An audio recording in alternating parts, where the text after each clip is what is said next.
மத்தேயு 23வது அதிகாரம். பின்பு இயேசு ஜனங்களையும் தம்முடைய சீஷர்களையும் நோக்கி, வேதபாரகரும் பரிசேயரும் மோசேயினுடைய ஆசனத்தில் உட்கார்ந்திருக்கிறார்கள். ஆகையால் நீங்கள் கைக்கொள்ளும்படி அவர்கள் உங்களுக்கு சொல்லுகிற யாவையும் கைக்கொண்டு செய்யுங்கள். அவர்கள் செய்கையின்படியோ செய்யாதிருங்கள். ஏனெனில் அவர் சொல்லுகிறார்கள், சொல்லியும் செய்யாதிருக்கிறார்கள். சுமப்பதற்கரிய பாரமான சுமைகளை கட்டி மனுஷர் தோள்களின் மேல் சுமத்துகிறார்கள். தாங்களோ ஒரு விரலினாலும் அவைகளை தொடமாட்டார்கள். தங்கள் கிரியைகளெல்லாம் மனுஷர் காண வேண்டும் என்று செய்கிறார்கள். தங்கள் காப்பு நாடாக்களை அகலமாக்கி தங்கள் வஸ்திரங்களின் தொங்கல்களை பெரிதாக்கி விருந்துகளில் முதன்மையான இடங்களையும் ஜெப ஆலயங்களில் முதன்மையான ஆசனங்களையும் சந்தை வெளியில் சந்தனங்களையும் மனுஷரால் ரபி ரபி என்று அழைக்கப்படுவதையும் விரும்புகிறார்கள். நீங்களோ ரபி என்று அழைக்கப்படாதிருங்கள். கிறிஸ்து ஒருவரே உங்களுக்கு போதகராயிருக்கிறார். நீங்கள் எல்லாரும் சகோதரராயிருக்கிறீர்கள். பூமியிலே ஒருவனையும் உங்கள் பிதா என்று சொல்லாதிருங்கள். பரலோகத்திலிருக்கிற ஒருவரே உங்களுக்கு பிதாவாயிருக்கிறார். நீங்கள் குருக்கள் என்றும் அழைக்கப்படாதிருங்கள். கிறிஸ்து ஒருவரே உங்களுக்கு குருவாயிருக்கிறார். உங்களில் பெரியவனாயிருக்கிறவன் உங்களுக்கு ஊழியக்காரனாய் இருக்க கடவன். தன்னை உயர்த்துகிறவன் தாழ்த்தப்படுவான், தன்னை தாழ்த்துகிறவன் உயர்த்தப்படுவான். மாயக்காராகிய வேதபாரகரே பரிசேயரே, உங்களுக்கு ஐயோ! மனுஷர் பிரவேசியாதபடி பரலோக ராஜ்யத்தை பூட்டி போடுகிறீர்கள். நீங்கள் அதில் பிரவேசிக்கிறதுமில்லை, பிரவேசிக்க போகிறவர்களை பிரவேசிக்க விடுகிறதுமில்லை. மாயக்காரனாகிய வேதபாரகரே பரிசேயரே, உங்களுக்கு ஐயோ! பார்வைக்காக நீண்ட ஜெபம் பண்ணி விதவைகளின் வீடுகளை பட்சித்து போடுகிறீர்கள். இது நிமித்தம் அதிக ஆக்கினையை அடைவீர்கள். மாயக்காரராகிய வேதபாரகரே பரிசேயரே, உங்களுக்கு ஐயோ! ஒருவனை உங்கள் மார்க்கத்தானாக்கும்படி சமுத்திரத்தையும் பூமியையும் சுற்றித் திரிகிறீர்கள். அவன் உங்கள் மார்க்கத்தானான போது அவனை உங்களிலும் இரட்டிப்பாய் நரகத்தின் மகனாக்குகிறீர்கள். குருடரான வழிகாட்டிகளே, உங்களுக்கு ஐயோ! எவனாகிலும் தேவாலயத்தின் பேரில் சத்தியம் பண்ணினான், அதனால் ஒன்றுமில்லை என்றும், எவனாகிலும் தேவாலயத்தின் பொன்னின் பேரில் சத்தியம் பண்ணினால் அவன் கடனாளி என்றும் சொல்லுகிறீர்கள். மதிகேடரே குருடரே, எது முக்கியம்? பொன்னோ, பொன்னை பரிசுத்தமாக்கிற தேவாலயமோ?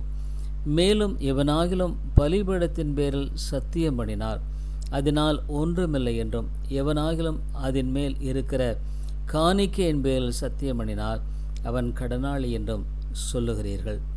மதிகேடரே குருடரே, எது முக்கியம்? காணிக்கையோ, காணிக்கையை பரிசுத்தமாக்குகிற பலிபீடமோ? ஆகையால் பலிபீடத்தின் பேரில் சத்தியம் பண்ணுகிறவன் அதன் பேரிலும் அதன் மேலுள்ள எல்லாவற்றின் பேரிலும் சத்தியம் பண்ணுகிறான்.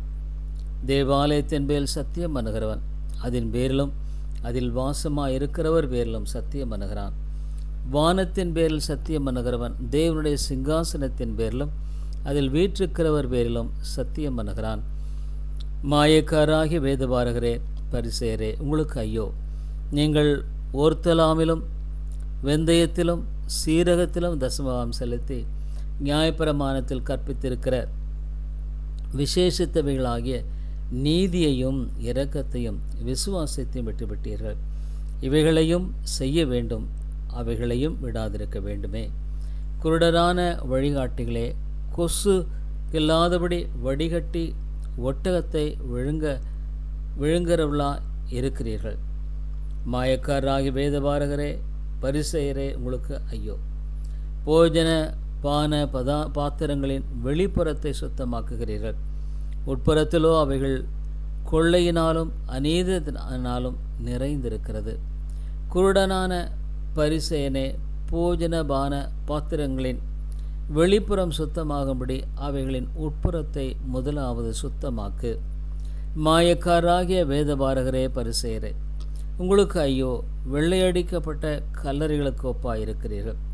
அவைகள் புறம்பே அலங்காரமாய் காணப்படும், உள்ளேயோ மரித்தவர்களின் எலும்புகளினாலும் சகல அசுத்தத்தினாலும் நிறைந்திருக்கும்.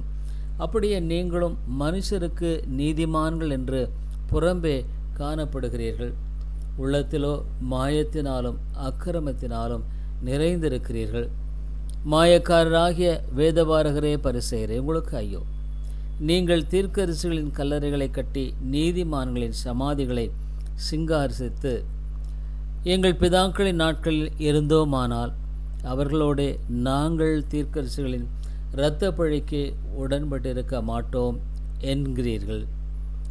ஆகையால் தீர்க்கதரிசிகளை கொலை செய்தவர்களுக்கு புத்திரராயிருக்கிறீர்கள் என்று உங்களை குறித்து நீங்களே சாட்சிகளாயிருக்கிறீர்கள்.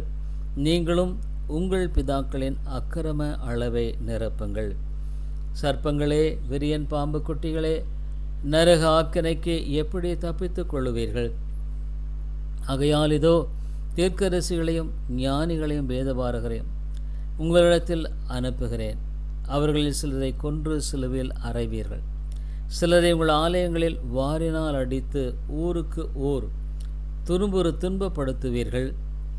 நீதிமானாகிய ஆபேலின் இரத்தம் முதல் தேவாலயத்துக்கும் பலிபீடத்துக்கும் நடுவே நீங்கள் கொலை செய்த பரகியாவின் குமாரனாகிய சகரியாவின் இரத்தம் வரைக்கும் பூமியின் மேல் சிந்தப்பட்ட நீதிமான்களின் இரத்த பழியெல்லாம் உங்கள் மேல் வரும்படியாக எப்படி செய்வீர்கள்? இவைகளெல்லாம் இந்த சந்ததியின் மேல் வரும் என்று மெய்யாகவே உங்களுக்கு சொல்லுகிறேன். எருசலேமே, எருசலேமே, தீர்க்கதரிசிகளை கொலை செய்து உன்னிடத்தில் அனுப்பப்பட்டவர்களை கல்லெறிகிறவளே, கோழி தன் குஞ்சுகளை தன் சிறகுகளின் கீழே கூட்டி சேர்த்து கொள்ளும் வண்ணமாக நான் எத்தனை தரமோ உன் பிள்ளைகளை கூட்டி சேர்த்து கொள்ள மனதாயிருந்தேன். உங்களுக்கோ மனதில்லாமற் போயிற்று. இதோ உங்கள் வீடு உங்களுக்கு பாழாக்கி விடப்படும். கர்த்தருடைய நாமத்தினாலே வருகிறவர் ஸ்தோத்திரிக்கப்பட்டவர் என்று நீங்கள் சொல்லும் அளவும் இது முதல் என்னை காணாதிருப்பீர்கள் என்று உங்களுக்கு சொல்லுகிறேன் என்றார். மத்தேயு 24வது அதிகாரம். இயேசு தேவாலயத்தை விட்டு புறப்பட்டு போகையில் அவருடைய சீஷர்கள் தேவாலயத்தின் கட்டடங்களை அவருக்கு காண்பிக்க அவரிடத்தில் வந்தார்கள். இயேசு அவர்களை நோக்கி, இவைகளையெல்லாம் பார்க்கிறீர்களே, இவ்விடத்தில் ஒரு கல்லின் மேல் ஒரு கல்லிராதபடி எல்லாம் இடிக்கப்பட்டு போகும் என்று மெய்யாகவே உங்களுக்கு சொல்லுகிறேன் என்றார். பின்பு அவர் ஒலிவ மலையின் மேல் உட்கார்ந்திருக்கையில் சீஷர்கள் அவரிடத்தில் தனித்து வந்து, இவைகள் எப்பொழுது சம்பவிக்கும்? உம்முடைய வருகைக்கும் உலகத்தின் முடிவுக்கும் அடையாளம் என்ன? எங்களுக்கு சொல்ல வேண்டும் என்றார்கள். இயேசு அவர்களுக்கு பிரதியுத்தரமாக, ஒருவனும் உங்களை வஞ்சியாதபடிக்கு எச்சரிக்கையா இருங்கள். ஏனெனில் அநேகர் வந்து என் நாமத்தை தரித்து கொண்டு நானே கிறிஸ்து என்று சொல்லி அநேகரை வஞ்சிப்பார்கள். யுத்தங்களின் செய்திகளையும் கேள்விப்படுவீர்கள். கலங்காதபடி எச்சரிக்கையாயிருங்கள். இவைகளெல்லாம் சம்பவிக்க வேண்டியதே, ஆனாலும் முடிவு உடனே வராது. ஜனத்துக்கு விரோதமாய் ஜனமும் ராஜ்யத்துக்கு விரோதமாய் ராஜ்யமும் எழும்பும். பஞ்சங்களும் கொள்ளை நோய்களும் பூமி அதிர்ச்சிகளும் பல இடங்களில் உண்டாகும். இவைகளெல்லாம் வேதனைகளுக்கு ஆரம்பம். அப்பொழுது உங்களை உபத்திரங்களுக்கு ஒப்பு கொடுத்து உங்களை கொலை செய்வார்கள். என் நாமத்து நிமித்தம் நீங்கள் சகல ஜனங்களாலும் பாய்க்கப்படுவீர்கள். அப்பொழுது அநேகர் இடரலடைந்து ஒருவரை ஒருவர் காட்டி கொடுத்து ஒருவரை ஒருவர் பகைப்பார்கள். அநேகம் கள்ளத்தீர்க்கதரிசிகளும் எழும்பி அநேகரை வஞ்சிப்பார்கள். அக்கிரமம் மிகுதியாவதனால் அநேகருடைய அன்பு தணிந்து போகும். முடிவு பரியந்தம் நிலைத்து நிற்பவனே ரட்சிக்கப்படுவான். ராஜ்யத்தினுடைய இந்த சுவிசேஷம் பூலோகம் எங்குமுள்ள சகல ஜாதிகளுக்கும் சாட்சியாக பிரசங்கிக்கப்படும். அப்பொழுது முடிவு வரும். மேலும் பாழாக்குகிற அருவருப்பை குறித்து தானியேல் தீர்க்கதரிசி சொல்லியிருக்கிறானே, வாசிக்கிறவன் சிந்திக்க கடவன். நீங்கள் அதை பரிசுத்த ஸ்தலத்தில் நிற்க காணும்போது யூதேயாவில் இருக்கிறவர்கள் மலைகளுக்கு ஓடி போக கடவர்கள். வீட்டின் மேல் இருக்கிறவன் தன் வீட்டிலே எதையாகிலும் எடுப்பதற்கு இறங்காதிருக்க கடவன். வயலில் இருக்கிறவன் தன் வஸ்திரங்களை எடுப்பதற்கு திரும்பாதிருக்க கடவன். அந்நாட்களிலே கர்ப்பவதிகளுக்கும் பால் கொடுக்கிறவர்களுக்கும் ஐயோ! நீங்கள் ஓடிப்போவது மாரி காலத்திலாவது ஓய்வு நாளிலாவது சம்பவியாதபடிக்கு வேண்டிக் கொள்ளுங்கள்.